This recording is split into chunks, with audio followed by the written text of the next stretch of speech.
Bueno, yo creo que en estos momentos lo que planteaba es que confiamos en exceso en nuestras prótesis, que ya se han salido de nuestro cuerpo y llamamos máquinas y están a un nivel de inteligencia muy grande. Con esa inteligencia y esas capacidades nosotros estamos confiando en ellas para colocar todos los datos que se refieren a nuestra relación con el mundo, con la realidad y con nosotros mismos. Por lo tanto, creo que la máquina es hoy por hoy una interfaz y es un traductor muy especial que ofrece una imagen muy particular de lo que somos y de la realidad que habitamos. En eso entiendo yo y doy la importancia a que confiar tanto en la máquina nos obliga a pensar a través de ella, no como ella, sino a través de los códigos que maneja. El artista es hoy por hoy, pues como el arquitecto, un maestro de obras, es decir, alguien que controla y planea sobre todo el proceso de producción de la obra. Por lo tanto, tiene que ser un ser culto, un ser inteligente, un ser sensible y un ser educado. Debe conocer mínimamente las técnicas y las tecnologías para saber su rendimiento, conocer su rendimiento, pero no por ello quiere decir que él tenga que hacerla rendir.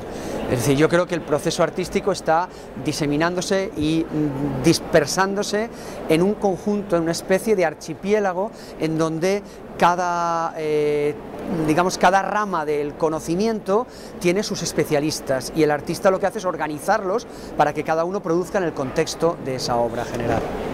Obviamente, lo que pasa es que las cosas no funcionan de generación a generación, las cosas funcionan a modo de tribus.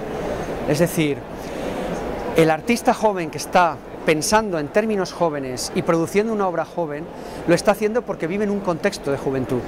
Entonces su interlocutor, el que le interesa, porque él habla de lo que le pasa a él, es su compañero, es su hermano de tribu.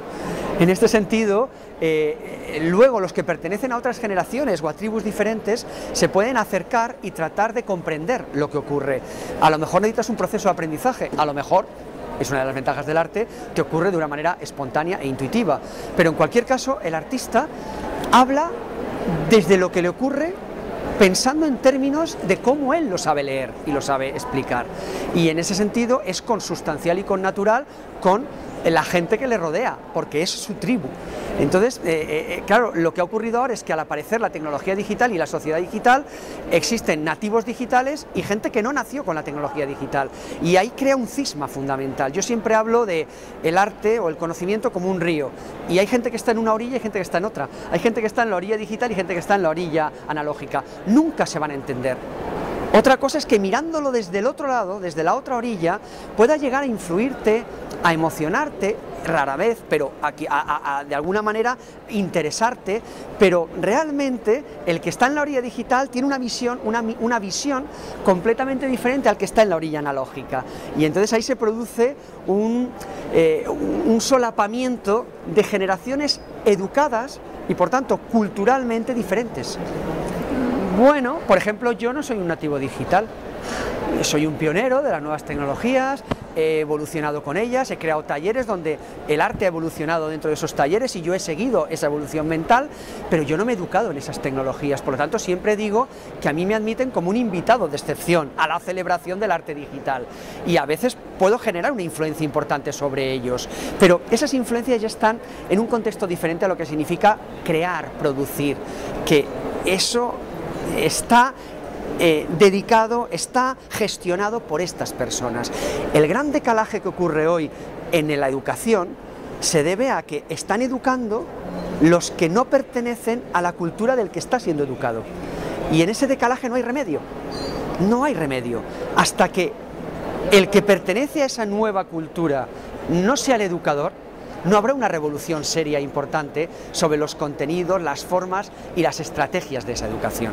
Y en arte pasa un poco lo mismo. El Midecian está en Cuenca, en Castilla-La Mancha, y sabemos que en estos momentos hay un colapso económico que hace que el Midecian, pues obviamente incluso consiguiendo fondos europeos, pues estén bloqueados. Con lo tanto, voy a ser realista, es decir, en estos momentos mi centro es el paradigma de lo que significa investigar en España hoy, parálisis, ¿vale? Pero esa parálisis está compensado en cierta forma porque afortunadamente el arte, la creación artística, no está exactamente ligada a, por ejemplo, las ciencias puras o ciencias aplicadas, en donde si no tienes un matraz de ensayo o unos conejillos de indias, no puedes hacer el experimento. Afortunadamente para nosotros, aunque el arte se ha colectivizado mucho en sus procesos de producción, sigue existiendo lo individual, y entonces, claro, el Midecian también es un conjunto de individuos muy jóvenes que pueden moverse individualmente, es decir, que pueden seguir la estela de lo que yo creo que sí que el Midecian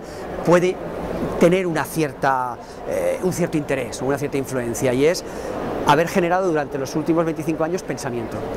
Y en ese sentido creo que el Midecian sí que es una experiencia muy interesante porque se convirtió, sigue siendo un ágora, un foro donde se experimentaba qué va a pasar mañana o qué hay que hacer hoy, y yo creo que eso ha generado una especie de patrimonio intelectual, patrimonio cultural, que el Midecian lo sigue teniendo. Pensamiento fresco, innovador, semillero de ideas.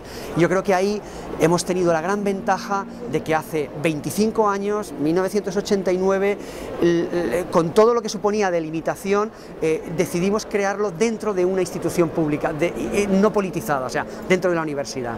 Esto ha permitido que nadie haya metido la nariz durante 25 años. Esto ha permitido que el programa no sea un programa a corto plazo, 4 años, plazo político, y que no haya estado dependiendo de rankings de audiencia, con lo cual parece una tontería, pero es decir, si a ti te dejan trabajar de forma intensa, pausada y sin presiones medioambientales, políticas, sociales o económicas, pues al final se nota. Y yo creo que ese es el gran acervo, yo creo que es el gran patrimonio que puede ofrecer el Midecian pues al contexto de la cultura general, no solo nacional sino internacional, y que ahora nuestro mayor trabajo, dado a la parálisis, es mirar hacia atrás y recuperar, digamos, no recuperar, sino ser conscientes del patrimonio que se ha generado, porque como no hemos producido objetos, no solo, muy poco, en una época inicial sí, claro, al no producir objetos, conformar, dar visibilidad y accesibilidad a un patrimonio que no es objetual, no es fácil. Es decir, implica inventárselo todo, y estamos en ese proceso de invención de lo que significaría museografía virtual, ¿no?, de alguna manera, o patrimonio de intangibles, ¿no?, en cuanto a ideas, en cuanto a conocimiento.